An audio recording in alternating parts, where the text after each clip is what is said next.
Good morning पिला माने माई academy बा मो पाठशाला को तुम मानक स्वागत। आज आम पंचम श्रेणी साहित्य बही जोटा कि तुम बहीर ना अच्छी भाषा महक से ही बहीर पाठ 10 अच्छी जातीय पताका। जातीय पताका कवितार कवि होउजंती विनोद बिहारी राउतराय। सेठू आज पढ़ा तार प्रश्न उत्तर करवा। तेणु भिडियोटी को शेष पर्यंत देखिबो। भिडियोटी भल लगिले लाइक और शेयर करदब। आ जदि चैनल रे प्रथम तेबे चैनल टी को तुम सब्सक्राइब करदब। तेबे चलो कविताटी को पाठ करवा। कौन देइछि टिके बुझिबा। जातीय पताका एबे एबे तो आमर अगस्ट 15 जाइछि।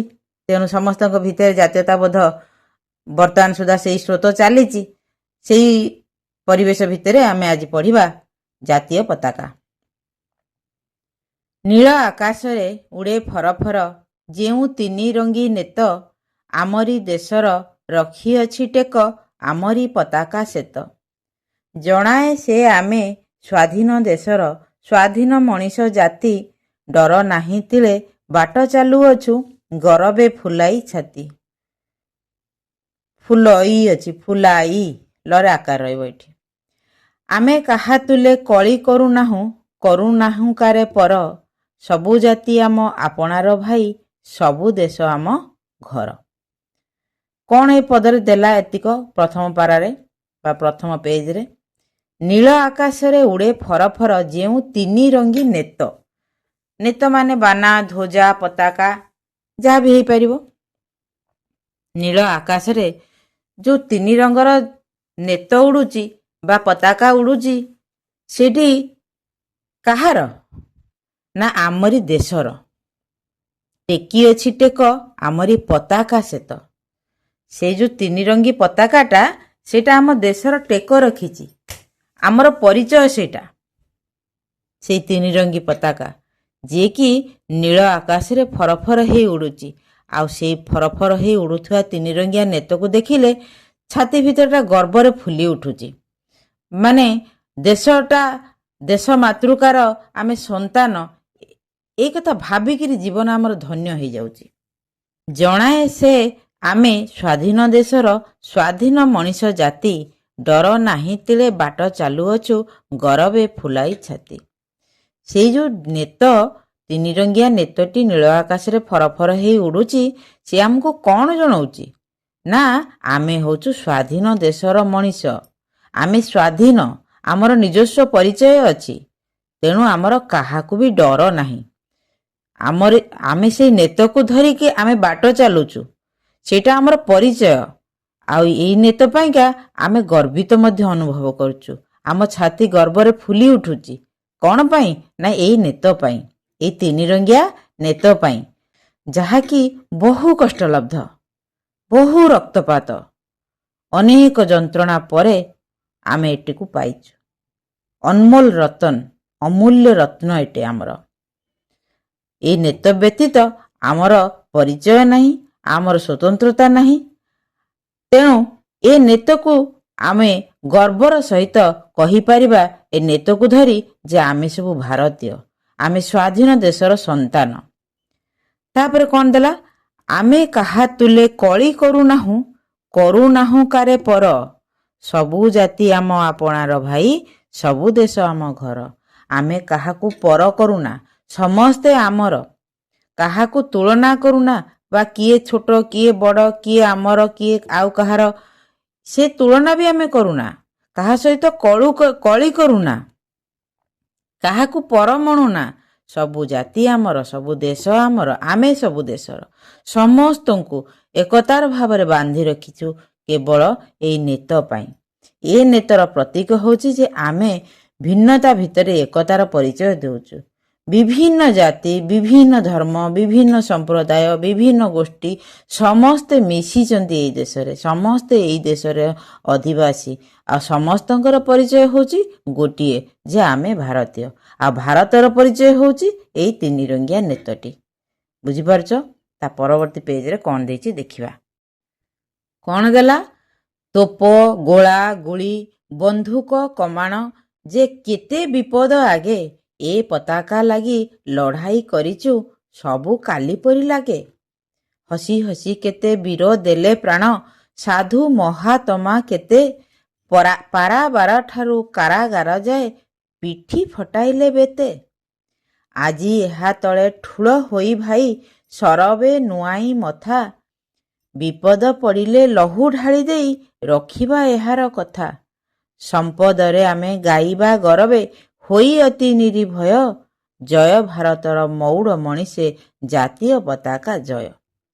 କ'ଣ ଏଠି ଦେଲା ନା କେତେ ତୋପ, କେତେ ଗୋଳା, କେତେ ଗୁଳି, କେତେ ବନ୍ଧୁକ, କେତେ କମାଣ, କେତେ କେତେ ପ୍ରକାରର ବିପଦ ଏଇ ଜାତୀୟ ପତାକା ପାଇଁକା ଆସିଛି। କେତେ କଷ୍ଟ ଲବ୍ଧ ଏଇ ଜାତୀୟ ପତାକା। କେତେ ରକ୍ତପାତ ପରେ ଆମେ ପାଇଛୁ ଏଇ ପତାକାକୁ। ଏଇ ପତାକା ଲାଗି କେତେ ଲଢ଼େଇ କରିଛୁ, କେତେ ବନ୍ଧୁକ ମନରେ ପ୍ରାଣ ଦେଇଛୁ, କେତେ କମାଣରେ ଆମେ ପ୍ରାଣ ଦେଇଛୁ, କେତେ ଗୁଳିଗୋଳାରେ କେତେ ଲକ୍ଷ ଲକ୍ଷ ଲୋକ ମରିଛନ୍ତି, ତାର କିଛି ହିସାବ ନାହିଁ। ଏତେ ବଳିଦାନ ପରେ ଯାଇକି ଆମେ ପାଇଛୁ ଆମର ପରିଚୟ ଏଇ ତିନି ରଙ୍ଗିଆ ବାନାଟିକୁ। ସବୁ ଯେମିତି କାଲି ପରି ଲାଗେ। 1947ରେ ଆମର ଦେଶ ସ୍ୱାଧୀନ ହୋଇଥିଲା, କିନ୍ତୁ ଆଜି ବି ଲାଗେ କାଲି ଆମର ଦେଶ ସ୍ୱାଧୀନ ହେଇଛି। କାଲି ପରି ଲାଗେ, ସବୁ କିଛି ଜିନିଷ ଖୁବ୍ ନିକଟରେ ଆମେ ଦେଖିଲା ଭଳି ଲାଗୁଛି। କେବେ ବି ଆମେ ସେ ରକ୍ତପାତକୁ, ସେ ଆତ୍ମବଳୀକୁ ଭୁଲି ପାରିବୁ ନାହିଁ। ତେଣୁ ତ ଆମକୁ କାଲି ପରି ଲାଗୁଛି ସବୁ ଘଟଣା। ହସି ହସି କେତେ ବୀର ଯେ ପ୍ରାଣ ଦେଇଛନ୍ତି, କେତେ ସାଧୁ ମହାତ୍ମା ପ୍ରାଣ ଦେଇଛନ୍ତି, ତାର କିଛି ହିସାବ ନାହିଁ। ପାରାବାର ଠାରୁ, ସମୁଦ୍ର ଠାରୁ କାରାଗାର ଯାଏ। ମାନେ ସମୁଦ୍ର କହିଲେ ଆମର ଯେଉଁ କଳାପାଣି, ସମୁଦ୍ର ଆଣ୍ଡାମାନ ନିକୋବର ଦ୍ୱୀପପୁଞ୍ଜରେ ଯେଉଁ କଳାପାଣି ଅଛି, ସେଠି କେତେ କେତେ ଲୋକ କି ଯନ୍ତ୍ରଣା ସହିକି, କି ଦର୍ଦନାକ, କି ଦୁର୍ଦ୍ଦଶାରେ ସେ ରହୁଥିଲେ, କୋଉଭଳି ଭାବରେ ନିଷ୍ଠୁର ଭାବରେ ତାଙ୍କର ପ୍ରାଣତ୍ୟାଗ ହେଇଥିଲା, ବାଧ୍ୟ କରାଯାଇଥିଲା ତାଙ୍କୁ ପ୍ରାଣତ୍ୟାଗ କରିବା ପାଇଁକା। ସେସବୁ ପଢ଼ିଲେ ଆଜି ବି ରକ୍ତ ଗରମ ହେଇଯାଏ। ତେଣୁ ପାରାବାର ଠାରୁ କାରାଗାର ଯାଏ ପିଠି ଫଟାଇଲେ ବେତେ। କେତେ ବେତରେ ପିଠି ଫାଡ଼ିଛି, କେତେ ଗୁଳି ବନ୍ଧୁକରେ ଜୀବନ ଯାଇଛି, କେତେ କାରାଗାରରେ ବନ୍ଦୀ ହେଇକି ଜୀବନ ଯାଇଛି, କେତେ ଯନ୍ତ୍ରଣା ସହିଛନ୍ତି ଆମର ପୂର୍ବପୁରୁଷମାନେ। ତାର ପରିଚୟ ହେଉଛି ତାର ପ୍ରତିଦାନ ହେଉଛି ଏଇ ତିନି ରଙ୍ଗିଆ ପତାକାଟିକୁ, ଯାହାକୁ ଆମେ ଗର୍ବର ସହିତ ଆଜି ଧରିକି ନୀଳ ଆକାଶରେ ଉଡ଼ଉଛୁ। ଆଜି ଏହା ତଳେ ଠୁଳ ହୋଇ ଭାଇ ସରବେ ନୁଆଇଁ ମଥା। ଆସ ଭାଇମାନେ, ପ୍ରତ୍ୟେକ ଦେଶବାସୀ, ଭାରତ ମାତାର ପ୍ରତ୍ୟେକ ସନ୍ତାନ, ଆସ ଏଇ ଜାତୀୟ ପତାକା ତଳେ ଠୁଳ ହୋଇକି ମଥା ନୁଆଇବା। ବିପଦ ପଡ଼ିଲେ ଲହୁ ଢାଳି ଦେଇ ରଖିବା ଏହାର କଥା। ଦରକାର ପଡ଼ିଲେ ଆ ପାଇଁ ରକ୍ତ ଦେଇଦେବା, କିନ୍ତୁ ତାର ଆତ୍ମସମ୍ମାନରେ ଆଞ୍ଚ ଆସିବାକୁ ଦେବା ନାହିଁ। ଏଇ ଶପଥ କରିବା। ତାରି ତଳେ ଠିଆ ହେଇ ସରବେ ଏକାସ୍ୱରରେ କହିବା, ଭାରତ ମାତାର ସୁରକ୍ଷା ପାଇଁ, ଜାତୀୟ ପତାକାର ରକ୍ଷା ପାଇଁ ଆମେ ଆବଶ୍ୟକ ହେଲେ ରକ୍ତଦାନ କରିପାରୁ, ରକ୍ତର ନଈ ବୁହାଇ ଦେଇପାରୁ, କିନ୍ତୁ ତାର ଆତ୍ମସମ୍ମାନରେ ବାଧା ଉପୁଜାଇବାକୁ ଦେବୁ ନାହିଁ। ସମ୍ପଦରେ ଆମେ ଗାଇବା ଗରବେ ହୋଇ ଅତି ନିରିଭୟ। ଜୟ ଭାରତର ମଉଡ଼ ମଣିଷେ ଜାତୀୟ ପତାକା ଜୟ। ଆମେ ଯେତେବେଳେ ଆମର ବିପଦରେ ଯେମିତି ଆମେ ଏକଜୁଟ ହେଇଯାଉଛୁ, ସମ୍ପଦରେ ବି ଆମେ ସେମିତି ନିର୍ଭୟ ରହିବା। ଯେତେବେଳେ ଖୁସିରେ ଆତ୍ମହରା ହେବାନି, କି ଦୁଃଖରେ ଭାଙ୍ଗି ପଡ଼ିବାନି। ପ୍ରତ୍ୟେକ ପରିସ୍ଥିତିରେ ବି ଆମେ ଭାରତ ମାତାର ଜୟ କହିବା। ଆଉ ଏଇ ଜାତୀୟ ପତାକାକୁ ଧରି ଗର୍ବର ସହିତ ଭାରତ ମାତା କି ଜୟ କହିବା। ଭାରତ ମାତାର ଆତ୍ମସମ୍ମାନକୁ ରକ୍ଷା କରିବା ପାଇଁ ଆମେ ଯଥାସମ୍ଭବ ଚେଷ୍ଟା କରିବା। ଜୀବନ ଦେଇକି ଆମେ ମାତୃଭୂମିର ସୁରକ୍ଷା କଥା ଚିନ୍ତା କରିବା। ଏହା ହିଁ ହେଉଛି ଆମର ପରିଚୟ। ଆମ ଜାତୀୟ ପତାକା ପାଇଁ ଆମେ ଅନ୍ତତଃ ଏତିକି ତ କରିପାରିବା। ତେଣୁ ହେ ଭାଇମାନେ, ହେ ଶିଶୁଗଣ, ସମସ୍ତେ ଆସ ଏଇ ଜାତୀୟ ପତାକା ତଳେ ଠିଆ ହେଇ ଶପଥ କର, ଭାରତ ମାତାର ବକ୍ଷକୁ ଆଉ ଯେମିତି ଥରେ ବିଦେଶୀ ଶାସକ ଆସି ଶାସନ ନ କରୁ। ଆମ ସ୍ୱାଧୀନତା ଯେମିତି ଆମ ହାତରୁ ଆଉ ଚାଲି ନ ଯାଉ। ତେଣୁ ଆମ ସ୍ୱାଧୀନତାକୁ ବଞ୍ଚେଇ ରଖିବା ପାଇଁ ଭାରତ ମାତାର ଦୁଃଖ ଯନ୍ତ୍ରଣା ଯାହାକି ଅତୀତରେ ଘଟିଯାଇଛି, ଯାହାକି ଆଜି ମଧ୍ୟ ଆମକୁ ଜୀବନ୍ତ ଲାଗୁଛି, ସେସବୁ ଯେମିତି ଆଉ ପୁନର୍ବାର ନ ଘଟୁ, ସେଇ ଶପଥ ନେବା। ତାର ସୁରକ୍ଷା, ତାର ଶାନ୍ତି, ତାର ଗୌରବ ରକ୍ଷା କରିବା ପାଇଁ ପ୍ରତ୍ୟେକ ଭାରତୀୟ ଶପଥ ନେବା ଦରକାର। ଜୟ ଭାରତ ମାତା କି ଜୟ। ତେବେ କବିତାଟି ଖୁବ୍ ସୁନ୍ଦର ହେଇଛି। କବିତାଟିକୁ ତ ଆମେ ପଢ଼ିଲେ, ବୁଝିଲେ, ପଢ଼ିଲା ବେଳେ ଦେହରେ ଶିହରଣ ଉଠି ଯାଉଛି। ଜାତୀୟ ପତାକାକୁ ଦେଖିଦେଲେ ତ ମନ ପୁରି ଯାଉଛି। ଆଉ ହାତରେ ଧରିଲେ ସିଏ ତ ଯୋଉ ଅନୁଭବ, ଯୋଉମାନେ ତୁମମାନଙ୍କ ଭିତରେ ଅଗଷ୍ଟ 15 ଯୋଉମାନେ ଜାତୀୟ ପତାକା ଧରି ପିଲାମାନେ ଆସିଥିବ, ତୁମମାନେ କିଛି ନ ବୁଝିଲେ ବି ସେ ପତାକାକୁ ଧରିଦେଲେ ଦେହ ଭିତରେ ଗୋଟେ ଜାତୀୟତା ଭାବ ସୃଷ୍ଟି ହେଇଯାଏ। ଆଚ୍ଛା, ଏବେ ତ ଆମେ କବିତାଟି ପଢ଼ିଦେଲେ, ତାକୁ ଭଲ ଭାବରେ ବୁଝିଦେଲେ। କବିତାଟି ପଢ଼ିଲା ବେଳେ ମୋ ଭିତରେ ଯେମିତି ଜାତୀୟତା ଭାବ ସୃଷ୍ଟି ହେଉଛି ବା ମୋତେ ଯୋଉ ମୋ ଦେହରେ ଯେମିତି ଶିହରଣ ସୃଷ୍ଟି ହେଉଛି ଭାରତ ମାତାକୁ ନେଇ, ଜାତୀୟ ପତାକାକୁ ନେଇ, ତୁମମାନଙ୍କ ଭିତରେ ମଧ୍ୟ ସେଇଭଳି ଭାବରେ ଜାତୀୟତା ଭାବ ନିଶ୍ଚିତ ଭାବରେ ଉଦ୍ରେକ ହେଇଥିବ। ତେବେ ଚାଲ ତାର ଅଭ୍ୟାସ ପ୍ରଶ୍ନ ଉତ୍ତରରେ କ'ଣ ଦେଇଛି ତାକୁ ଦେଖିଦେବା। ଆଚ୍ଛା, ଏ ପ୍ରଶ୍ନ ଗୁଡ଼ିକ ମୁଁ ପଢ଼ି ଦେଉଛି। ଏ ତ ଆସ କଥା ହେବା ଅର୍ଥ ଏଗୁଡ଼ିକ ହେଉଛି ଓରାଲ, ତେଣୁ ଏଇଟାକୁ ଆଗ ପଢ଼ିଦେବା, ତାପରେ ଦେଖିବା କ'ଣ ଦେଇଛି, ଲେଖିବା ପାଇଁ ଦେଇଛି କି କହିବା ପାଇଁ ଦେଇଛି। ତୁମ ବିଦ୍ୟାଳୟରେ କେଉଁ ଦିନ ଗୁଡ଼ିକରେ ଜାତୀୟ ପତାକା ଉଡ଼ାଯାଏ? ଜାତୀୟ ପତାକା କାହିଁକି ଉଡ଼ାଯାଏ? ଜାତୀୟ ପତାକା ଆମର ଜାତୀୟ ପତାକା କିପରି ଆମ ଦେଶର ଟେକ ରଖିଛି? ଜାତୀୟ ପତାକା ପ୍ରତି ଆମର କର୍ତ୍ତବ୍ୟ କ'ଣ? ତୋପ, ଗୋଳା, ଗୁଳି, ବନ୍ଧୁକ, କମାଣର ଆବଶ୍ୟକତା କ'ଣ? ସାଧୁ ମହାତ୍ମା ଓ ବୀରମାନେ ହସି ହସି କାହା ପାଇଁ ପ୍ରାଣ ଦେଇଛନ୍ତି? ଆମେ ସମସ୍ତେ ଏକତ୍ରିତ ହୋଇ କାହା ପାଖରେ ମଥା ନୁଆଇବା? ଏ ସମସ୍ତ ପ୍ରଶ୍ନର ଉତ୍ତର ଗୁଡ଼ିକ ମୁଁ ଲେଖିଦେଉଛି, ପଢ଼େଇ ଦେଉଛି ତୁମମାନଙ୍କୁ। ତୁମେ ତାକୁ ଶୁଣିନିଅ ଆଉ ତାକୁ ଲେଖିନିଅ। ବୁଝିପାରିଲ? ତାହେଲେ 1 ନମ୍ବରର ପ୍ରଶ୍ନ କ'ଣ ଅଛି? ତୁମ ବିଦ୍ୟାଳୟରେ କେଉଁ ଦିନ ଗୁଡ଼ିକରେ ଜାତୀୟ ପତାକା ଉଡ଼ାଯାଏ? ଉତ୍ତର କ'ଣ ଲେଖିବା? ଆମ ବିଦ୍ୟାଳୟରେ ସାଧାରଣତଃ ସ୍ୱାଧୀନତା ଦିବସ ବା ଅଗଷ୍ଟ 15 ଏବଂ ଜାନୁଆରୀ 26 ବା ସାଧାରଣତନ୍ତ୍ର ଦିବସରେ ଜାତୀୟ ପତାକା ଉଡ଼ାଯାଏ। 2 ନମ୍ବର ପ୍ରଶ୍ନ ଅଛି, ଜାତୀୟ ପତାକା କାହିଁକି ଉଡ଼ାଯାଏ?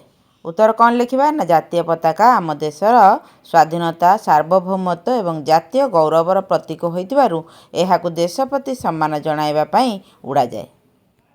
3 ନମ୍ବର ପ୍ରଶ୍ନ ଅଛି, ଜାତୀୟ ପତାକା କିପରି ଆମ ଦେଶରେ ଟେକ ରଖିଛି? ଉତ୍ତର ଲେଖିବା, ଜାତୀୟ ପତାକା ଆମ ଦେଶର ବୀରତ୍ୱ, ଶାନ୍ତି, ସମୃଦ୍ଧି ଏବଂ ଅଖଣ୍ଡତାକୁ ବିଶ୍ୱ ଦରବାରରେ ପ୍ରଦର୍ଶିତ କରି ଆମ ଦେଶର ଟେକ ରଖିଛି। 4 ନମ୍ବର ପ୍ରଶ୍ନ ହେଲା, ଜାତୀୟ ପତାକା ପ୍ରତି ଆମର କର୍ତ୍ତବ୍ୟ କ'ଣ? ଉତ୍ତର ଲେଖିବା, ଜାତୀୟ ପତାକାକୁ ସର୍ବଦା ସମ୍ମାନ ଦେବା, ଏହାର ମର୍ଯ୍ୟାଦା ରକ୍ଷା କରିବା ଏବଂ ଏହାକୁ କେବେ ହେଲେ ଭୂମିଷ୍ଠ ବା ଅସମ୍ମାନ ନ କରିବା ଆମର ପ୍ରଧାନ କର୍ତ୍ତବ୍ୟ। 5 ନମ୍ବର ଅଛି, ତୋପ, ଗୋଳାବାରୁଦ, ବନ୍ଧୁକ, କମାଣର ଆବଶ୍ୟକତା କ'ଣ? ଉତ୍ତର ଲେଖିବା, ବାହ୍ୟ ଶତ୍ରୁ ଆକ୍ରମଣରୁ ମାତୃଭୂମିକୁ ରକ୍ଷା କରିବା ଏବଂ ଦେଶର ସୁରକ୍ଷା ବ୍ୟବସ୍ଥାକୁ ସୁଦୃଢ଼ କରିବା ପାଇଁ ତୋପ, ଗୋଳାବାରୁଦ ଓ ବନ୍ଧୁକର ଆବଶ୍ୟକତା ରହିଛି। 6 ନମ୍ବର ପ୍ରଶ୍ନ ଅଛି, ସାଧୁ ମହାତ୍ମା ଓ ବୀରମାନେ ହସି ହସି କାହା ପାଇଁ ପ୍ରାଣ ଦେଇଛନ୍ତି? ଉତ୍ତର ଲେଖିବା, ସାଧୁ ମହାତ୍ମା ଓ ବୀରମାନେ ହସି ହସି ଆମ ଦେଶର ସ୍ୱାଧୀନତା ଏବଂ ଜନ୍ମଭୂମିର ସୁରକ୍ଷା ପାଇଁ ଆପଣାର ପ୍ରାଣ ବଳି ଦେଇଛନ୍ତି। 7 ନମ୍ବର ପ୍ରଶ୍ନ ଅଛି, ଆମେ ସମସ୍ତେ ଏକତ୍ରିତ ହୋଇ କାହା ପାଖରେ ମଥା ନୁଆଇବା? ଉତ୍ତର ଲେଖିବା, ଆମେ ସମସ୍ତେ ଏକତ୍ରିତ ହୋଇ ଆମର ପବିତ୍ର ଜାତୀୟ ପତାକା ଏବଂ ମାତୃଭୂମି ପାଖରେ ମଥା ନୁଆଇବା। ଆଚ୍ଛା, କ'ଣ ଦେଲା ଏଠି? ତଳେ କେତୋଟି ପ୍ରଶ୍ନ ଦିଆଯାଇଛି, ପ୍ରତି ପ୍ରଶ୍ନର 4ଟି ଲେଖାଏଁ ଉତ୍ତର ଦିଆଯାଇଛି। କେଉଁ ଉତ୍ତରଟି ଠିକ୍ ତାହା ଡାହାଣ ପାଖରେ ଥିବା କୋଠରୀରେ ଠିକ୍ ଚିହ୍ନ ଦିଅ। 1 ନମ୍ବର ଦେଲା, ଏହି କବିତାରେ ନୀଳ ଆକାଶରେ କ'ଣ ଫରଫର ହୋଇ ଉଡ଼େ ବୋଲି କୁହାଯାଇଛି?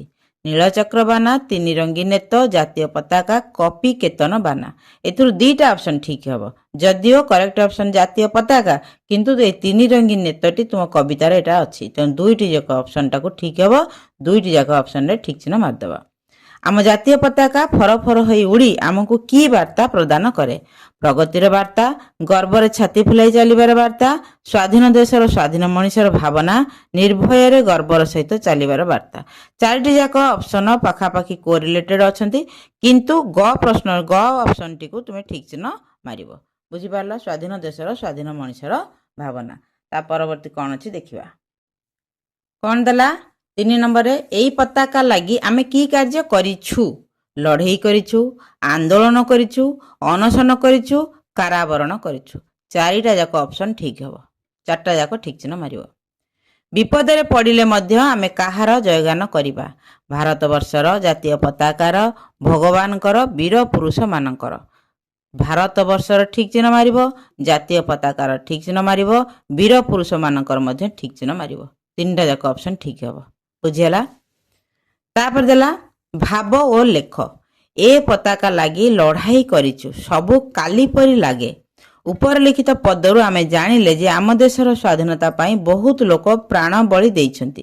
ତୁମେ ଯଦି ଏହି ପରିସ୍ଥିତିରେ ଥାଆନ୍ତ ତେବେ କିପରି କାର୍ଯ୍ୟ କରିଥାନ୍ତ? ଏଟା ତୁମମାନଙ୍କର ନିଜସ୍ୱ ମତ। ତୁମେମାନେ ନିଜ ନିଜ ଭାବନା ଏଠି ପରିପ୍ରକାଶ କରିବ। ଏଠି କ'ଣ ଦେଲା? 2 ନମ୍ବର, सबु जाति आम आपणार भाई सबु देश आम घर एई पद्यांशरू केउं भावना प्रकाश पाउछि लेख। एइटिकु तुमे माने गद्ୟରେ लेखिपार किंबा सरलार्थ आकार मध्ये लेखिपार। गर्वरे चलिबा पई किए आमको प्रेरणा देइछि तुमे सेई विषय खातारे लेख। किए आमको प्रेरणा दउछि? हमर जातीय पताका आमको प्रेरणा दउछि गर्वर सहित चलिबो। आमे स्वाधीन भारतर संतान तेणु आमे स्वाधीन मनीष हिसाब रे आमे गर्वर सहित चलिबो बोली सेई विषय रे कुआ जाइछि कवितारे। परवर्ती पेज रे कोन अछि देखिबा। तले दिया जाइथिया पद्यांशर किछि अंश को पढ़ी कौन बुझिल ताहा सांगमानक सहित आलोचना कर ओ लेख। खाली आलोचना कर आउ किछि नाही। गोटे 100 मार्क प्रश्न पढ़िबा पई को भेराइटी दरकार प्रश्न बही रे किछि नाही।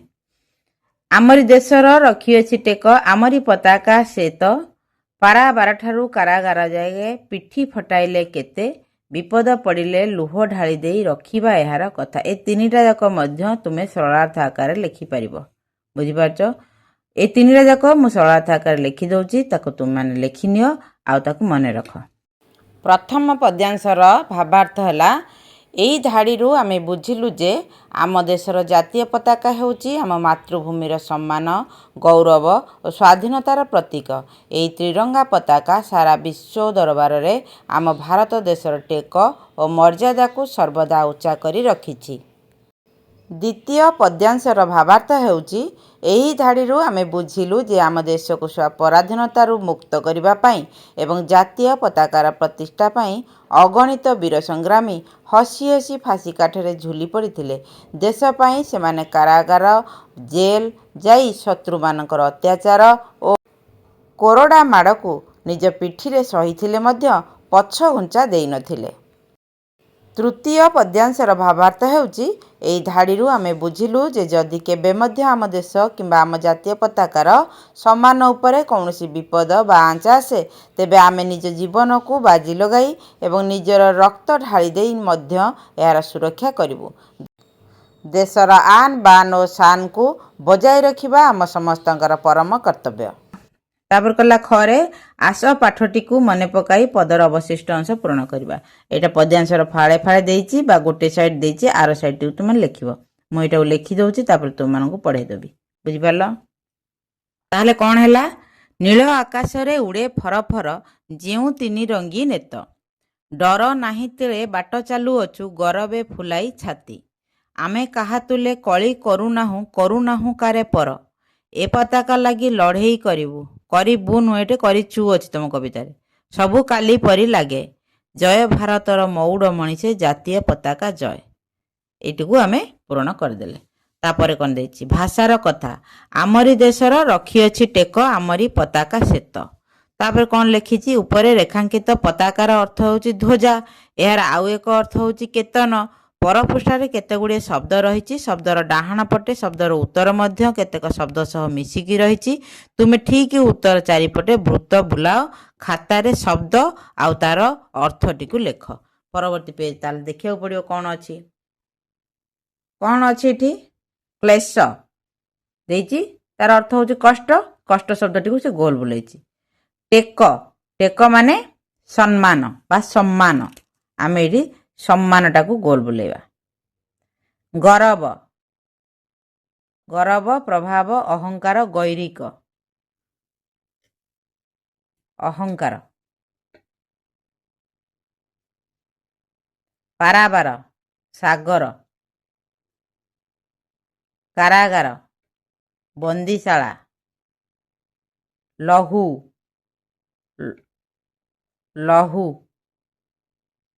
रुधिर निर्भय भय शून्य हैला। तापर 2 नंबर देला विपरीत अर्थबोधक शब्द खोजिबा और लेखिबा। आमे काहा तुले कଳି करुनाहु कारे पर सबु जाति आम आपणार भाई सबु देश आम घर। रेखांकित शब्द दुईटी को लक्ष्य कर गोटे शब्द अन्यटर विपरीत अर्थबोधक बोली कहा जाए। आम पाठरू केतक शब्द तले दिया जाइछि सेगुड़िकर विपरीत अर्थ लिखिबा। स्वाधीन कौन हम पराधीन बुझीगला। निर्भय भय भययुक्त बाट अबाट आपणा पर हस कांद साधु असाधु। एटा कौन देला 3 नंबर वर्णमाला क्रम रे सजाई लेख पारुछ तो अभिधान को देख माने अल्फाबेटिकल ऑर्डर रे लेखिबा। मु एठी लेखि दउची तळे से गुडी के सजाड़ी की तापर तो मानको पढे देबी। ताले एठी आग किए रहइबो उड़ीबा कमाण कळी गर्भ गुली छाती जाति डर तिले तोप पताका पारावार देश नील बंधुक विपद मौड़मणि साधु आउ स्वाधीन। बुझीगला। तापर 4 नंबर देला आस जोड़ा जोड़ी काम करिबा 3 रंगी नेत उड़े फरफर रेखांकित शब्द दुईटी को लक्ष्य कर। ध्वजाटी फरफर होई उड़े तेणु ए दुईटी शब्दर संबंध रही अछि। तले क और ख स्तंभ रे केतेक शब्द रही से गुडी को जोड़ी की ग स्तंभ रे नुआ शब्द को लिखिबो। ओदा सरसर एटी कौन लिखिबा ओदा सरसर। चाली तरतर चाली तरतर। राग